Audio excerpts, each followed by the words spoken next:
Marek, Thank you. this is your turn now. Mr. Chairman, ladies and gentlemen, first I'd like to say a few words about the motivation of this problem.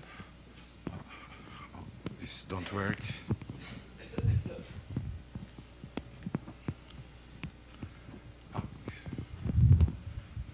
Oh. Now, let's assume that I be a real interval, and for every self-mapping F, we can define the sequence of the iterates. That is the family of mappings defined by the recurrence formula, well known. And now let F be a convex function. If F is increasing, then of course the composition of these two functions is also convex. However, if F is not increasing, then F2, the second iterate, not be convex. And now we consider the family of convex functions such that the second iterate is also convex. So this is no typical property, since we know that, for example, concave function, self-mapping of interval, can generate chaos. So now this looks that we need to some special assumption about the function f such that f2 is convex. And we have the following theorem as a theory of facts. If f is convex and the second iterate is convex, then it turns out that all iterates are convex. And there are two cases it may happen, that f of x0 is greater than x0, where x0 is extremal point, so the point where f attains its minimum, or f is decreasing. Similar property has a concave function, so if f second iterate is concave, then all iterate also are concave, and either f of x0 is less of x0, where x0 is the point where f attains its maximum, or f is decreasing. And now I'd like to say, consider the inverse problem. Where we have a convex function, and when this convex function can be represented as a composition of two convex functions. And it's turned out that even for the case of increasing function and of function of class C1, it's not true for every convex function. So in the 70s of last century, Johann Nager first find the right class of convex function which cannot be decomposed as a composition of two convex increasing function of class C1. And now I would like to now characterize the class of function which can be represented as a nth iterate of convex function. Now I introduce the few definitions, and now let f be a function g such that the kth iterate equals f is said to be an iterative root of f of order k. And the function f is said to be iteratively convex if f possesses convex iterative roots of all order. And the similar definition is for the concave function. So this is, one can say, this is some kind of smoothness of convexity in the sense of composition. And also we can extend these iterative roots to semi-flow, and now we have definitions that one parameter family of functions is said to be semi-flow of function f if this family satisfies this translation formula, and important thing is that f1 is equal f. So one can say that this function f is embedded in such semi-flow. And now, and the notion of semi-flow has the source in dynamical system. It describes the deterministic problem. The above definition may be interpreted as follows. The parameter t denotes the time, and if the mapping F describes the change of the state in the space I after time 1, then the state Ft describes the change of the state after time t. One can say that the convex semi-flow describes the convex deterministic process. So the problem is in each time we would like to, the process should be described by the convex function. And now a semi-flow is said to be convex if all functions ft in this flow are convex. And we have the following proposition, that every function may possess at most one convex semi-flow. If f has a convex semi-flow, ft, then all functions ft are regular, so are of class C1, except the set of fixed points. So function here has a 1 or 2 fixed point. And moreover, the mapping with respect t is C1 diffeomorphism. And the function f of class C1 such that the derivative f at least one fixed point is iteratively convex if and only if f possesses convex or concave semi-flow. So if this means that f can be embedded in this convex semi-flow. And in the case where the derivative is at the fixed point is different from 0, so this means the same existence of convex iterative roots and existence of convex flow. And if f is a convex or concave function of class C1 and the derivative at one fixed point is different from 0, then f possesses a unique semi-flow such that all ft are of class C1. And now is important thing. So function f is convex, but the flow not necessary. So we know that always exists C1 flow such that a unique flow which all functions are of class C1, but not necessarily these functions are convex. And our problem is when this flow is convex. If f is iteratively convex, then f cannot be decreasing, since every function we can write as this composition of two the same function. So this function, any decreasing function cannot be, has not such representation. And now if f is iteratively convex in f, and it attains its minimum at x0, then we have this inequality and the inequality between the ends of the interval, and similar is for concave functions. And this shows the following figure.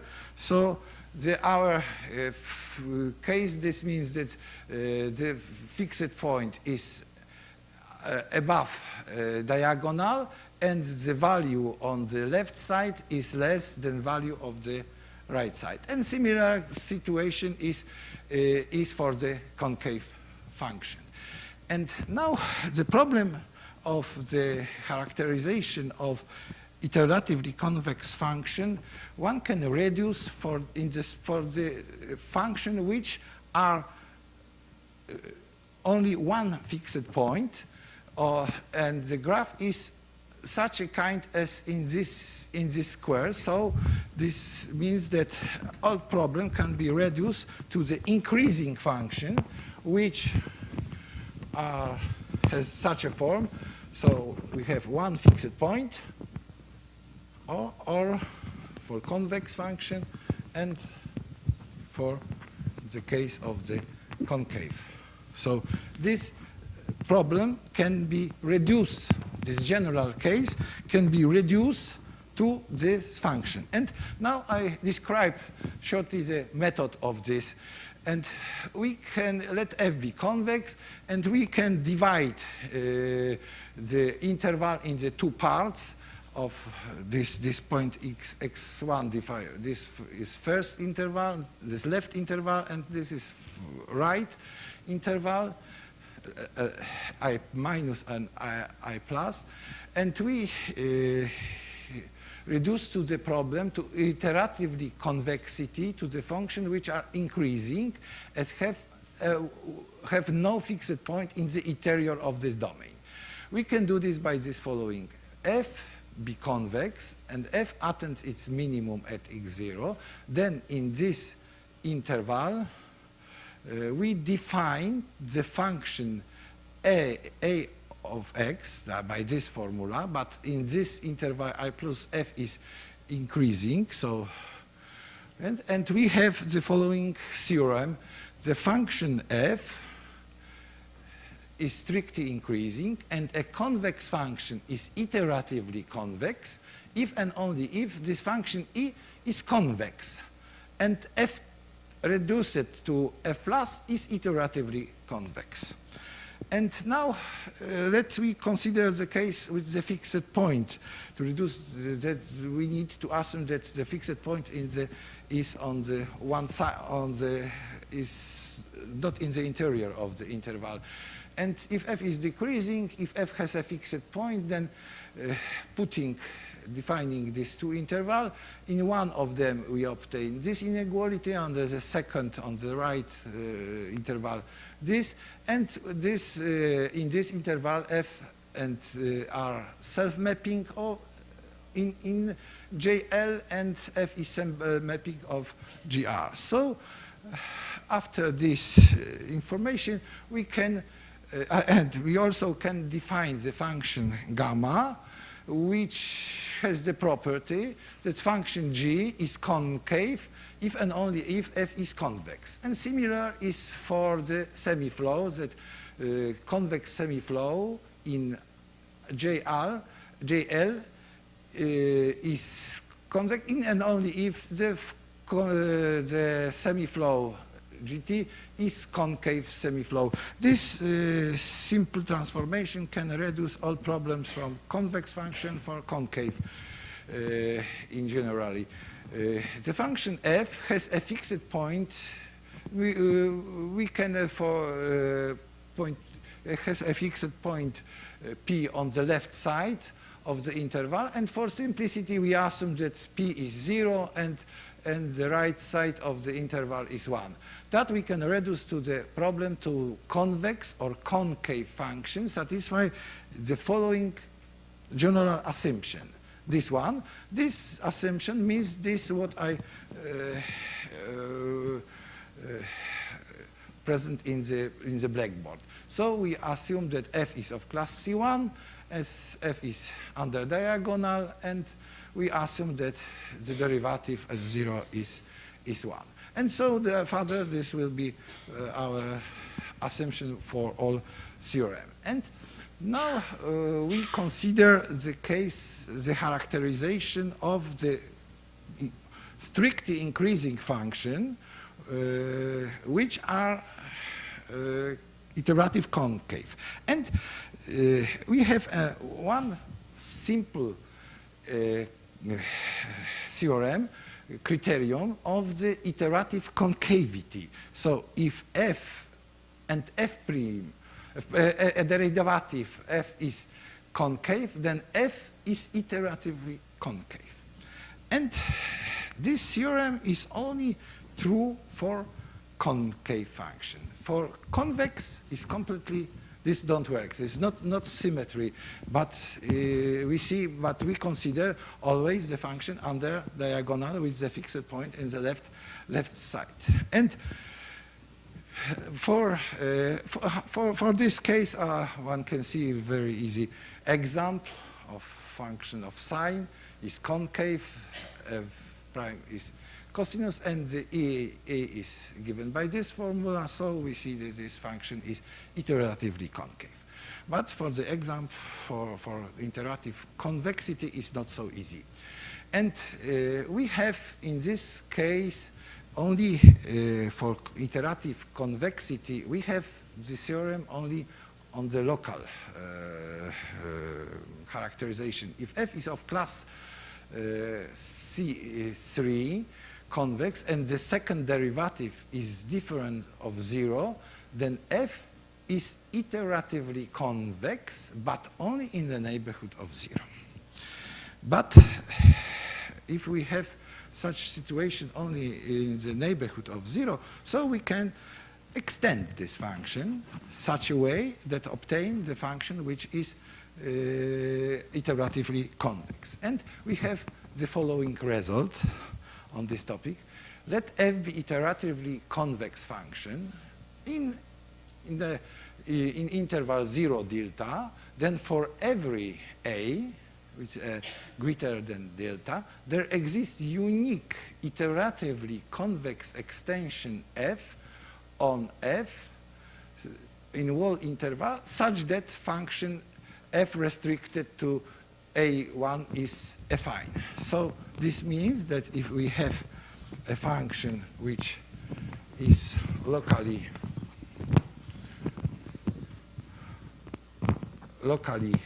for example, 0 delta, so in arbitrary small interval, we can find an extension such that in this way the function which on this right of this is affine, and there exists exactly one extension such that this function is iteratively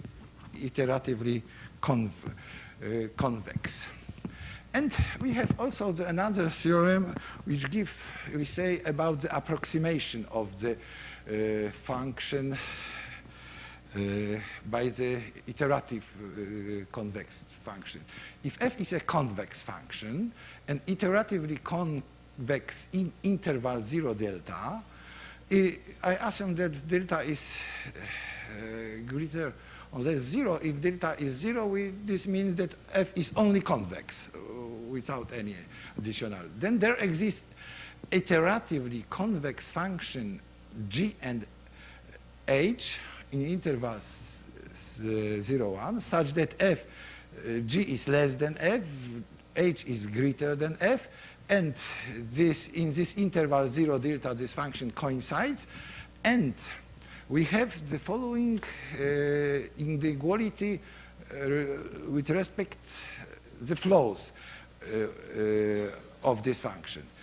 gt is less than ft and ht, where ft is a C1 semiflow, so we know that function f has exactly one C1 semiflow, but this semiflow not need be convex. So this function ft not necessarily convex, but gt and ht are convex semiflow, so this can be approximated by two flows of convex functions. And for characterize functions iteratively convex, we use the following lemma. If f is convex or concave, similar, then there exists the limits. This limit always exists for every convex and concave function, which of course satisfying this assumption h. And we have the following characterization of the function. A convex function is iteratively convex if and only if the mapping G is convex. A similar is for the concave function. So we have a special function, some generator of this function, which let us to characterize this. But this is not convenient tool for the verification of iterative convexity, and I present now some construction of this function iteratively convex. Now we consider let f be arbitrary, non-negative convex mapping defined on interval 0, 1, such that f of 0 is 0, the integral, this is minus infinity, b in 0, b should be an arbitrary point in 0, 1, and we defined the function alpha by this formula, where nu is given is a constant. Then for every t, the function g, defined by this formula, is iteratively convex. So the arbitrary convex function defined, let us define some class of functions which are iteratively convex. And it turns out that every iteratively convex function satisfying this our assumption H is of the form, or is of this form. So this theorem gives the general characterization, the general form of all functions which are iteratively convex and similar in iteratively concave. And now let's consider the proof follows from the fact that every solution of the differential equation, this one, when g is a known function, where f satisfies assumption h, is iteratively convex, and conversely, every iteratively convex function f, and where f is given is g, where g is given by this previous formula, where g is f, so this formula, and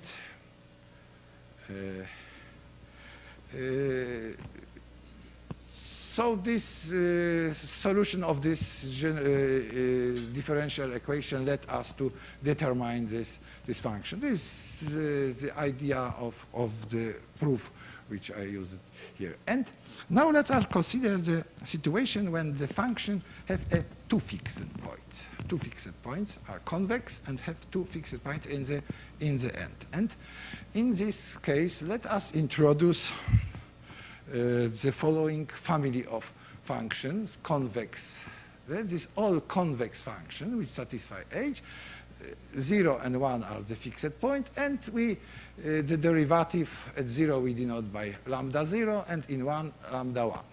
And it's turned out that the set of all iteratively convex function is of the first category in the space of convex in this space. We know it with the metric, classical metric in the class. This means that this property of iterative convexity is not typical, but on the other side we can define very wide class of this function which are iterative convex, and another this theorem say that this function has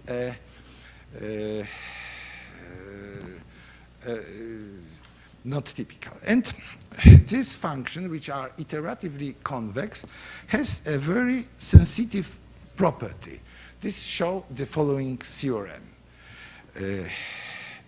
If f belongs to this set of f is convex with this derivative is established in the and is iteratively convex, then for every point A and delta, such that we have this inequality. So this is assumption, we know that f of A is always less than A. So we always can change delta so small that we have such equality. And for every convex function which is greater than f in the neighborhood of I, and such that f equals of f outside this interval is not iteratively convex. So if we have iteratively convex function, so very small change in the neighborhood of arbitrary point change this property of iterative. And finally, I like to say on the special case where the function is affine in the neighborhood of 0 and 1. And we have the following theorem. If A and B are two fixed, established function for points, and the G is a function defined in 0, 1, and B1, be such that f of 1, f of 0, 0 is a fixed point and 1 is also a fixed point, and these functions are affine. This means that this function G look as follows. So we have 2 points, A and B, and in this part is affine, and in this part also affine. And we are interested to extend this function to obtaining the iterative convexity function. And now we have the following property. If f of b is less than a, then any convex extension of G is not iteratively convex. If G of B is equal A, and we have this property with the derivative at the end, if the fixed point, then every convex extension is also not iteratively convex. But if here we have equality, then there exists a unique convex extension which is iteratively convex. But in the case where G of B is greater than n, then for suitable choice of A and B, f has infinitely many extensions which are iteratively convex. So in this case, it's possible that for some choice of A and B, nothing, or if there exists, then there are infinitely many of such extensions which are iteratively convex. So thank you. This is all what I would like to say.